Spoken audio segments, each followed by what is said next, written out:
Ladies and gentlemen, welcome back to A Different Opinion. Boy, do I have a freaking cool video for you today. Today we have it on 3 of the most annoying and I believe just most divisive politicians on this damn planet. Obviously Biden takes the cake in my opinion, but we have 3. So we have Canada Prime Minister, we have the California Governor, and then we also have the New Zealand Prime Minister as well. So if you don't know who they are, watch these videos. I will show you some videos just of how dodgy and how untrue they are with the public. And before we jump into this first video, if you'd like to support the channel, please subscribe. Below the video there, we're trying to reach 1,000 subscribers.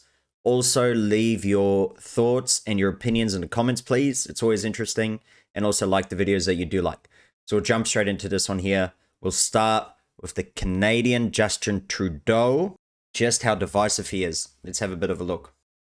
Intimidation of any kind are always unacceptable. If you don't want to get vaccinated, that's your choice. But don't think you can get on a plane or a train besides vaccinated people and put them at risk. That is just absolutely insane, right? Let's just listen to it again. How divisive this is. But don't think you can get on a plane or a train besides vaccinated people and put them at risk. And this kind of cowardly behavior threatens and undermines our democracy and our values of openness and respect upon which Canada was built. Mais il y a aussi des gens qui sont farouchement. So it says, but there are also people who are fiercely against vaccination. Opposés à la vaccination. Qui sont extrémistes. Qui croient So she asked, they are extremists. pas dans la He science. said, Sont... who don't believe in science. They're misogynists, also often racists, just because they don't want to get vaccinated. And we do know the truth about the vaccination now, Souvent misogynes. which I'm not going to say about because obviously the people from a YouTube would love to give anyone a strike about these things. Souvent racistes aussi. As leaders, we need to call this out and take a united stance against it because no matter who you are, who you love, the color of your skin. Just cruising out how, like, you could just tell he practiced this speech like 50 times. Who you are, How you pray, where you're from, your gender, you deserve respect. That does not sound like it's from the heart, right? Like, this person does not care about you as a Canadian citizen at all. Est-ce qu'on Do we tolerate these people? He asks in French. est-ce qu'on tolère ces gens-là? And you Do we tolerate these people, right? deserve to live in peace without fear of threats or violence. Chooses to not get vaccinated, there will be consequences. Just threatens everyone. Yeah, right. So let's jump into the next one here. This one is actually just from yesterday. PM Trudeau warns COVID is not done with us yet, as he would love to just keep his emergency powers intact, right? He says if 80 to 90% of eligible Canadians get up to date with the COVID vaccination, we'll have much better winter with much less need for public health restrictions. It doesn't help. Here in Australia, we are above that percentage. We were above that percentage. And there's constantly COVID. It is here. It doesn't matter what you think. It doesn't matter if it's 80 to 90%. And Stacey is correct here as well. The Prime Minister added that if Canadians roll up their sleeves for an additional dose, if they are due, it will help us all get through it and keep life open and free the way we want it to be. Stacey says, sounds like a thinly veiled threat to me. Of course, then he's going to go back to the old, if you're not vaccinated, you won't be able to get on a plane and blah, blah, blah, blah. Typical authoritarian Trudeau again. I've said this before many a times in past videos. This dude is an authoritarian, a dictator through and through. He loves this. He loves the power. He loves the emergency power. He doesn't want to give it up. He doesn't. Then let's listen to this here from Michael Barrett, Ontario. Justin Trudeau is spending $12,000 a month on groceries and sending the bill to taxpayers. Canadians need to know about this. $12,000 a damn month. That's $3,000 a week. That's more than 98% of the country owns. As you're preparing to send your kids back to school, I'm sure that you've noticed that the price to pack a nutritious lunch, the price to buy school supplies, they've gone up. All the while, we're seeing media reports that Justin Trudeau spent in 1 month $12,000 on household groceries charged to the taxpayer. On an average month, spending $8,000. Now, $12,000 is what the average Canadian family is expected to spend in an entire year on groceries. So while Canadians are scraping just to send their kids back to school, Justin Trudeau is breaking the bank. Yep, that's rules for thee and not for me. Do as I say, not do as I do. So this is hilarious here from Rowan. So Arrive Canada update 1st of 2nd. Just crossed back into Canada after a weekend in Western New York using the repugnant and discriminatory Justin Trudeau Arrive Canada app. For COVID vax proof, I uploaded a picture of Trudeau wearing blackface. Not a word was said, zero issues. Have a listen. Morning, how's everyone doing today? Rowan here. I just wanted to give everybody a quick heads up that I just crossed back into Canada a little while ago. I did use the ArriveCan app. However, what I did was for the proof of vaccination, I uploaded a picture of Justin Trudeau wearing a picture of himself in blackface. So that's hilarious. My message to you, Justin Trudeau, is pretty simple. If you want to be a national disgrace, that's on you. But as Canadians, you can go down that road, you can start it, but we'll finish it. So not a word was said at all by the border guard other than wishing me a very nice day and giving me a smile. Just polite and courteous as always. So this dude's hilarious. And here it is. The the proof that he did do it. Here it is. That is hilarious. This dude deserves a medal, man. I shall comment, you are a legend. Well deserved. That is hilarious. And now we jump on to Gavin Newsom. Let's jump into this. We're heading to the worst part of this heat wave, and the risk for outages is real and it's immediate. So yeah, if you don't know, California is experiencing a heat wave, and he's pretty much saying that our energy grid is going to break, and there will be rolling power breakages, blackouts, things like that around the state, right? So he's saying These triple-digit temperatures throughout much of our state are leading, not surprising. Isn't it funny? Triple-digit heats around our state, and this dude's wearing a damn jacket. So do you think in this office they're raising the temperatures like he's saying to do with your aircon and things like that? No. No. It's rules for thee and not for me. To record demand on the energy grid. Everyone. It's funny that no one's thought about this, right? This dude's wearing a damn jacket, and he's asking people to raise their temperatures.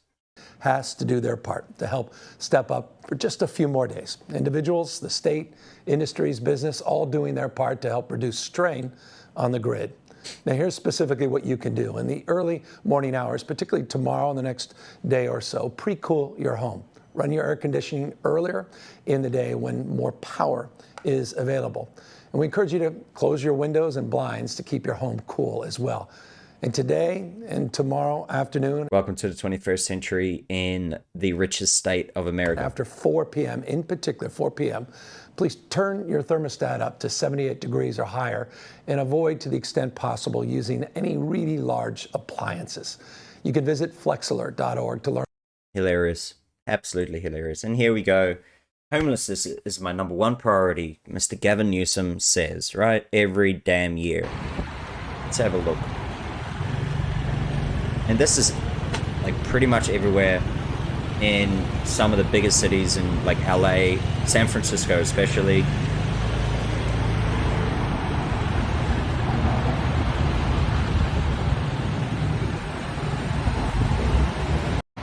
That's some nice houses. That's probably the only houses people can afford these days, how expensive they are over there.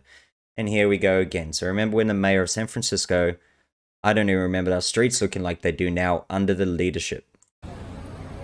Look at this. This just keeps going for ages. Just rubbish everywhere.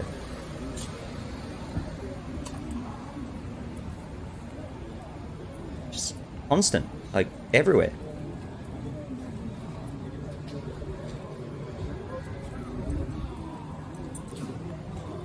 there's more. Oh, but wait, there's more. Oh, just a big pile there.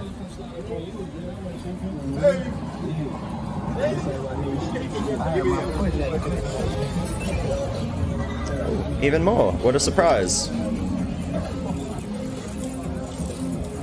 Oh, wow.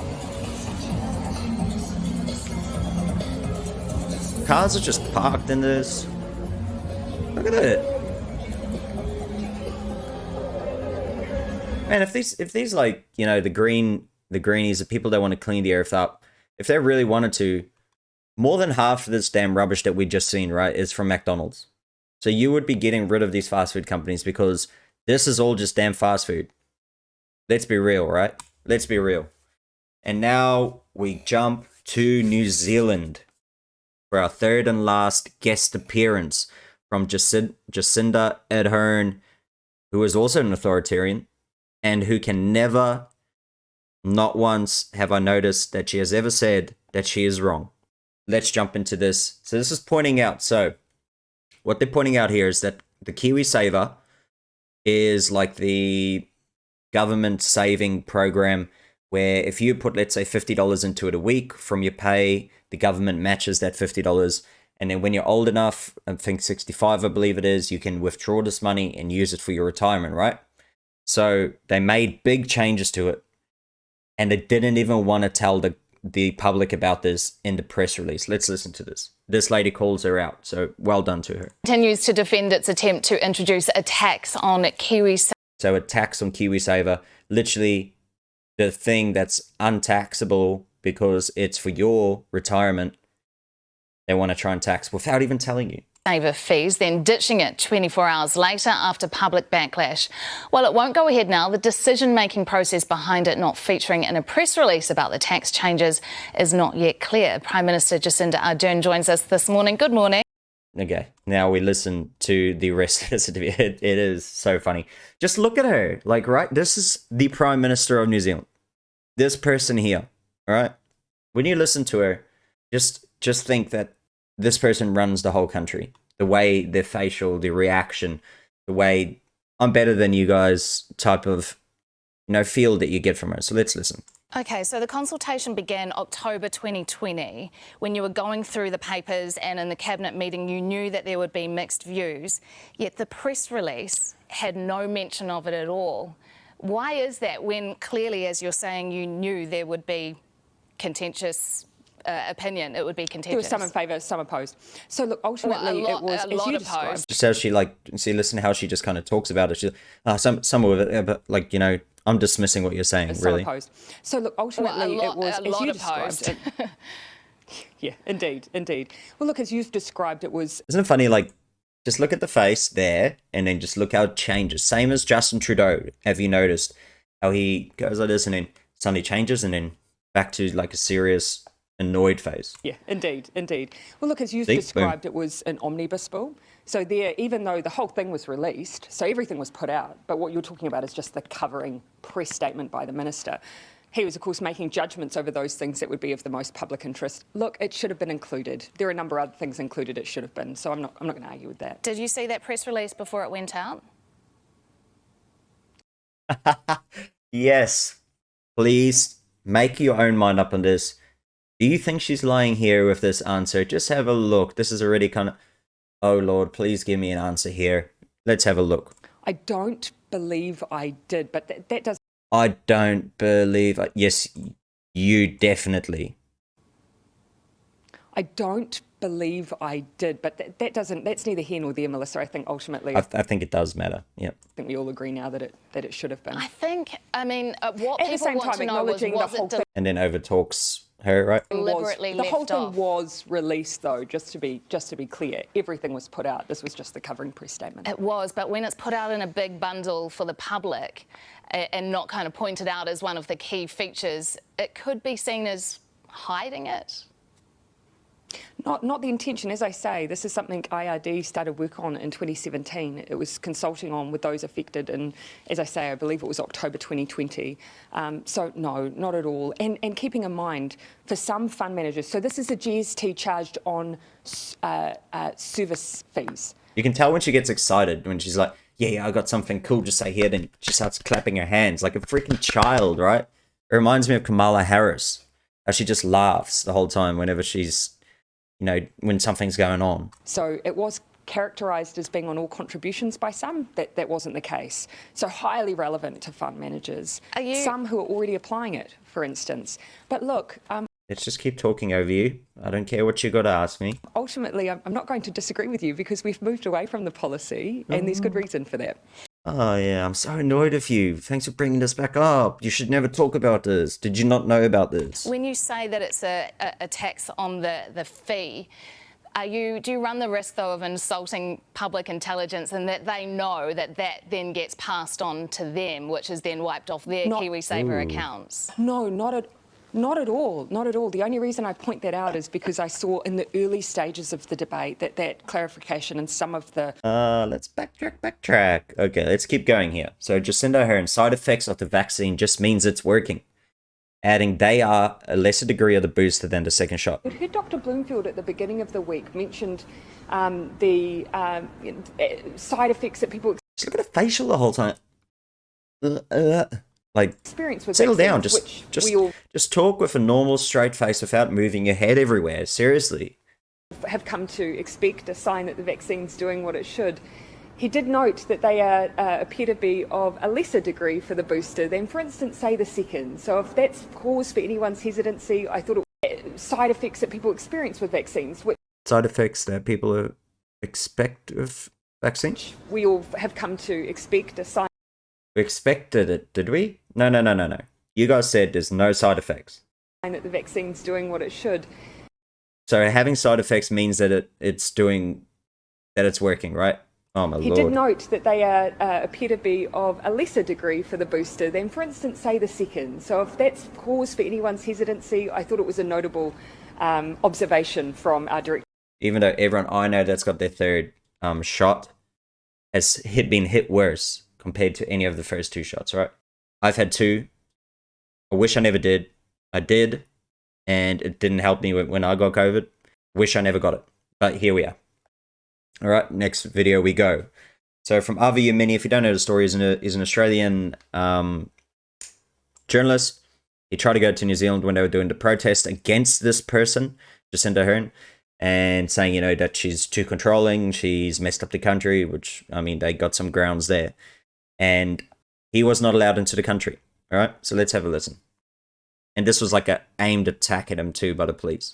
Prime Minister, do you have any comment on claims today that New Zealand police went on a fishing expedition looking for negative information about a social media figure in Australia called Avi Yemini, who planned to come here for the protest Destiny Church rally last Tuesday? Is that it? Is that the Jacinta face? Is that the Jacinta face when she hears my name? I am aware of someone who was recently denied access at the border. My understanding is that was because of criminal convictions that deem them... She always talks just not normal to people, right? She talks like, has to, at the border? Like, has to raise her voice, acting like she's talking to a child. Why do politicians do this? Talk to people directly, talk to them normal. You don't have to move your head around. You don't have to pull these facials and tense. So you just talk normally and they'll be happy. Ineligible for travel. Criminal convictions would appear on the paper not to meet the criteria for ineligibility. That's true, Jacinda. And you paper not to... Criminal convictions that deem them ineligible for travel. So apparently criminal convictions which deemed them, you know, ineligible to travel, and they deemed that that's not true. So there was no basis for him to not be allowed in the country. Criminal convictions would appear on the paper not to meet the criteria for ineligibility. That's true, Jacinda. And you know that it's a summary conviction. It's like the lowest conviction you can have. A summary conviction. Okay, so pretty much what a summary offense is, it's pretty much anything that is, all other less serious offenses are summary offenses and are concluded in a magistrate court. have not indictable and certainly no jail. Also, a memo purporting to be from Interpol Wellington has been published. I can't verify anything that you're putting to me. Huh? I can't verify anything that you're putting to me. All right, and here's the question. So this was literally from just a couple of days ago. Jacinda Ardern reluctantly allows veteran journalist Sean Plunkett to question Police Minister Chris Hipkins about the leaked Interpol memo exposing an extraordinary plot to stop me from entering New Zealand to report on an anti-government protest. She's a smiling tyrant. Yes, she is. And a authoritarian. We'll then finish for YouTube on this question. Minister, what criteria do police use? Like, just look at these politicians, right? Like, don't they always seem just creepy? And isn't it funny how she doesn't have to wear a mask, right? But, like, everyone has to wear it around wherever they are, right? Now that we have confirmation that a memo from Interpol Wellington suggested that police decided they did not want an Australian journalist, inverted commas, and his colleague to come here, simply that they didn't want him to come here, and went on a... Even though no one should be wearing masks, should I rather say. It's freaking stupid. Pretty much every country has moved past this stupid stage, but here we are in New Zealand still. Fishing expedition. They did not want an Australian journalist, inverted commas, and his colleague to come here, simply that they didn't want him to come here, and went on a fishing expedition. What criteria do police use to make the decision that they don't want someone to come to New Zealand? So he's saying, you know, why did the police not allow them in, right? Ultimately, it's not a question for police, it's a question for immigration. Obviously, immigration. So it's a question for immigration, he says. A question for police. Immigration work with police, of course, but... So they work with police, okay. Intelligence gathering at that level of detail isn't something that ministers would routinely get involved with, and I haven't gotten involved with, and I don't intend to. Okay, so it's okay for police to decide, we give them a free hand to decide who they want here and who they don't? No, I certainly don't accept that assertion. That's what's happened in this case? I don't accept that assertion necessarily either, Sean. I think it is, because he was aimed at, he was legally allowed, should be allowed into the country, and they decided not to allow him in. Could you tell us how the investigation into who leaked the memo is going? I haven't had an update on that. But that is ongoing? Again, that's a question for the police. All right. So now it's a question for the police. Funny, right? Even though he's a police minister. Well done. Well done. Just hiding behind their little masks, right? That is honestly so sad to see that people are still wearing masks in New Zealand. So we looked at it here. So Chris Hipkins, that same guy we just seen, this one here, Mr. laughing behind the mask.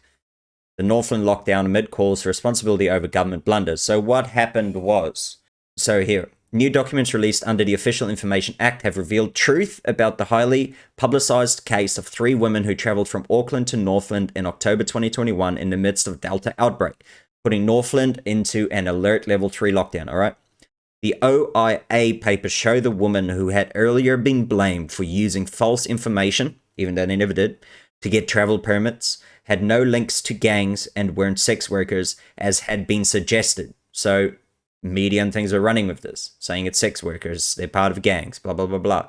These people were ostracized, and their permit had been approved in error.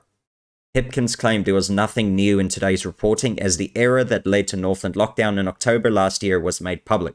It's a matter of record at the time that a clerical error was admitted at the time, Hipkins said. Our first and foremost priority at that time was to protect the people of Northland as much as we could.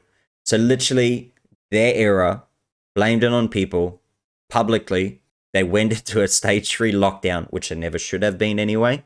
And then they try and blame it on this. So Hipkins said the whole context needed to be considered, and he referenced the low vaccination rates, right? So because there's low vaccination rates, you're going to lockdown, right? New cases of COVID being in Northland and the limited spread of Delta outside Auckland. Oh, how they are lucky the laws are not the same as it is in America, because you would be sued till you retire, good sir. And how I wish they would sue the damn New Zealand government, because they are like literally running wild. They are just doing what they want to do. They're making people still wear masks to this damn day, even though they are not that bad of cases. They are not bad of deaths compared to the rest of the world. But here they are, making everyone walking around with a damn mask on and hiding behind it like this guy, right? The police minister let's hide behind my mask while I'm walking around. But, you know, she's fine. She doesn't have to wear a mask. Like, I mean, where is the point where you just say, why are we even wearing masks? Welcome to the 21st century. I shall follow this journalist because he asked some good questions, right? Well done, Sean Plunkett. Hopefully I shall see more of your stuff. But this is where we end. Thank you for watching. Let me know what you think of these three insane politicians. Hopefully I opened up your eyes a little bit to how they really are. And this is just the tip of the iceberg, right? This is Titanic approaching and believing it is a little iceberg, whereas in reality, I believe this mountain is bigger than Mount Everest. I digress. Thank you for watching, and hopefully I shall see you guys in the next one. If you do want to support the channel, please subscribe to help us reach that 1,000 mark. Thanks for watching.